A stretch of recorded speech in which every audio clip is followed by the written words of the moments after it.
Hello everyone, welcome to Vidyasagar coaching classes. तो हमने हमारे प्रीवियस लेक्चर में पढ़ा था कि नॉन कोऑपरेशन मूवमेंट जो है वो स्टार्ट हो गई थी 1921 में। गांधी जी ने उसको लॉन्च किया था और साथ में खिलाफत जो है उसका इशू भी उसमें इंक्लूड करके नॉन कोऑपरेशन खिलाफत मूवमेंट एज अ जनवरी 1921 में लॉन्च की गई थी। तो हमने कल पढ़ा था कि ये जो मूवमेंट है टाउन में जो है कैसे स्प्रेड हुई, उसके इम्पैक्ट क्या हुए, कितने लोगों ने पार्टिसिपेट किया, ठीक है, फिर क्या स्लोली लोगों ने उनको ज्वाइन भी करना शुरू कर दिया, ये सब हमने पढ़ लिया। लेकिन अभी कंट्री साइड मतलब स्पेशली रूरल एरिया में इसका क्या इम्पैक्ट हुआ, क्या रूरल एरिया में भी लोगों ने इसको ऐसे ही पार्टिसिपेट किया इस मूवमेंट में, क्या रूरल एरिया के लोगों ने भी अच्छी तरीके से इसको रिस्पॉन्स दिया, तो ये आज हम पढ़ने वाले हैं। तो rebellion in country side. Further जैसे ही सिटी में नॉन कॉपरेशन मूवमेंट स्प्रेड होगी वैसे ही जो है वो मूवमेंट कंट्री साइड एरिया में यानी रूरल एरिया में भी स्प्रेड हो गई थी। यहाँ पे जो मूवमेंट में बहुत बढ़ चढ़ के जिन लोगों ने पार्टिसिपेट किया था वो थे पीजेंट एंड ट्राइबल, जो कि डिफरेंट डिफरेंट पार्ट में डिफरेंट डिफरेंट मतलब बहुत सारे दिनों से रह रहे थे।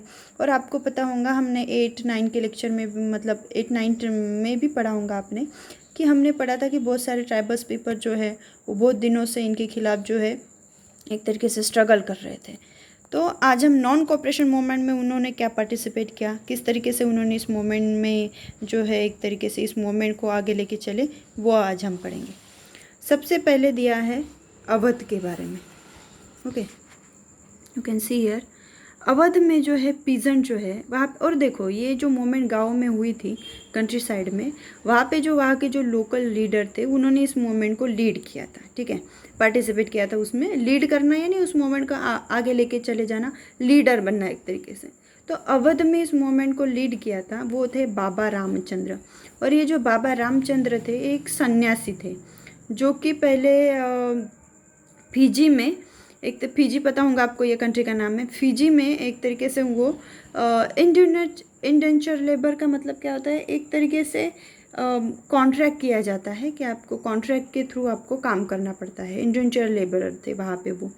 फिर वो इंडिया में आए, फिर यहाँ पे उन्होंने जो है मूवमेंट स्टार्ट कर दी थी अवध में। जब नॉन कॉपरेशन मूवमेंट स्टार्ट हो गई उनको पता चला तो उन्होंने इस मूवमेंट में पार्टिसिपेट किया, इस मूवमेंट को लीड किया।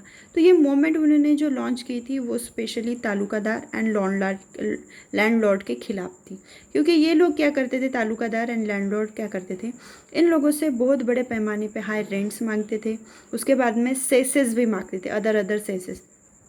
सेस का मतलब क्या होता है, सेस मतलब टैक्स ऑन टैक्स। मतलब आप अगर समझो किसी तरीके का इनकम टैक्स पेड कर रहे हो या इनडायरेक्ट टैक्स भी पेड कर रहे हो, लेकिन आपको सेस भी पेड करना है। यानी जैसे अभी अगर आपको पता होगा तो हमारे कंट्री में स्वच्छ भारत अभियान के तहत हमें स्वच्छ भारत अभियान का मतलब सेस देना पड़ता है, यानी टैक्स देना पड़ता है। उसका एजुकेशनल सेंस होता है, यानी टैक्स देने के बाद में और टैक्स ऑन टैक्स, उसको सेस बोलते हैं।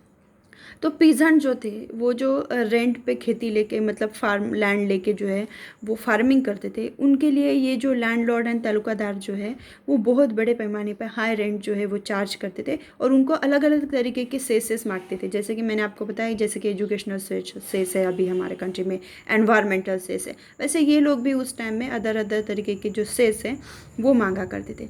पीजेंट जो है had to do the begar and work at a landlord farm without any payment.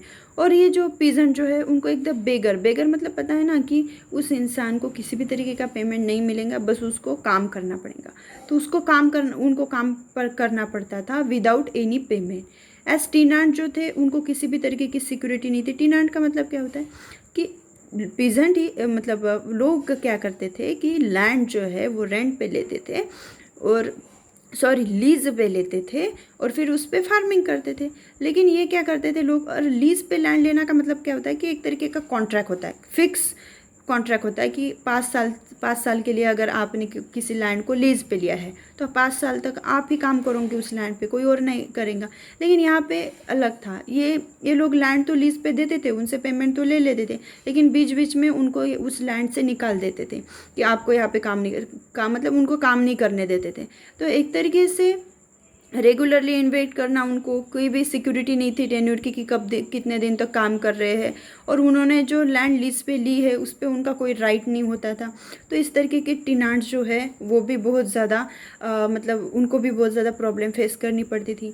Fission जो है उन्होंने ये जो मूवमेंट में पार्टिसिपेट किया, और उन्होंने जो डिमांड की वो थी कि रेवेन्यू जो है, मतलब जो ये रेंट वगैरह मतलब एक तरीके से चार्ज करते हैं उसको रिड्यूस किया जाए। ठीक है, the peasant movement demanded reduction of the revenue, उसके बाद में abolition of the begar and social boycott of the oppressive landlord. मतलब ये जो लैंडलॉर्ड है उन पे क्या करना है, एक तरीके से बाइकआउट करना है, और ये सब चीज़ें मतलब बेगर को एबोलिश करना है, और ये जो रेवेन्यू ज़्यादा चार्ज करते उसमें रिडक्शन करना है। ये उनकी डिमांड थी इस मोमेंट में, क्योंकि हमने पहले ही पढ़ा, क्योंकि ये मोमेंट में जो लोग पार्टिसिपेट कर रहे थे वो सबका अपना अलग अलग मोटिव था। ठीक है, स्वराज क्या है इसका मीनिंग भी सबने अलग अलग ने अपने अपने तरीके से लगाया था। बहुत सारे प्लेसेस में नाई एंड धोबी, आपको पता होगा नाई की दुकान तो पता ही होंगी आपको, और धोबी यानी कपड़े धुलने वाले लोग जो उन्होंने भी एक तरीके से ये मूवमेंट स्टार्ट कर दी, और उन्होंने बोला organize by the panchayat to deprive landlord of the service of योन बार्बर एंड वॉशर। उन्होंने डिसाइड किया कि ये जो लैंडलॉर्ड एंड ये जो तालुकादार है ना, तो हम उनके मतलब एक तरीके से नाई एंड धोबी ने मतलब वॉशरमैन एंड बार्बर ने उनको सर्विस देने से मना कर दिया। बार्बर तो पता ही होगा आपको, उन्होंने बोला कि हम आपके हेयर नहीं कट करेंगे, और वॉशरमैन ने बोल दिया कि हम आपके कपड़े नहीं धुलेंगे। तो इस तरीके से उन्होंने एक अलग तरीके से मतलब कोऑपरेट करने से मना कर दिया, क्योंकि इस मूवमेंट का नाम ही था नॉन कोऑपरेशन। फिर 1920 में जवाहरलाल नेहरू जो है उन्होंने विलेज का जो है वो टूर किया था, तो वो अवध में गए, वहाँ पे उन्होंने बहुत सारे विलेजर्स के साथ में बात की, एंड उनकी जो प्रॉब्लम है वो मतलब ट्राइंग टू अंडरस्टैंड द ग्रीवनेस, उनकी प्रॉब्लम समझने के लिए उन्होंने प्रयास किया। उसके बाद में अक्टूबर में अवध किसान सभा जो है वो सेटअप कर दी। उसके हेड थे Jawaharlal Nehru and Baba Ramchandra and others बाकी के पीपल जो थे वो उनके मेंबर थे। फिर विद इन अ मंथ, एक ही मंथ के अंदर अंदर इसकी 300 ब्रांचेस जो है वो सेटअप कर दी थी विलेज में, बहुत सारे विलेज में। एंड सो व्हेन जब नॉन कॉपरेशन मूवमेंट जो है, देखो यहाँ पे एक बात याद रखना है आपको कि ये जो सेटअप कर दी थी इसके वजह से एक नेटवर्क बन गया था, मतलब लोगों को एक साथ लाने का।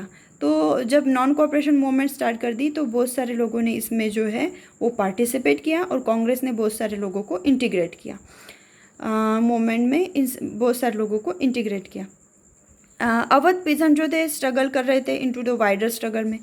पीजेंट मूवमेंट जो थी वो डेवलप हो गई थी in the form that Congress leadership was unhappy. लेकिन देखो ये जो पीजेंट अपने अपने तरीके से मूवमेंट कर रहे थे, तो कुछ कांग्रेस के लीडर जो थे इनके तरीके से, इनके मूवमेंट से जो थे अनहैप्पी थे।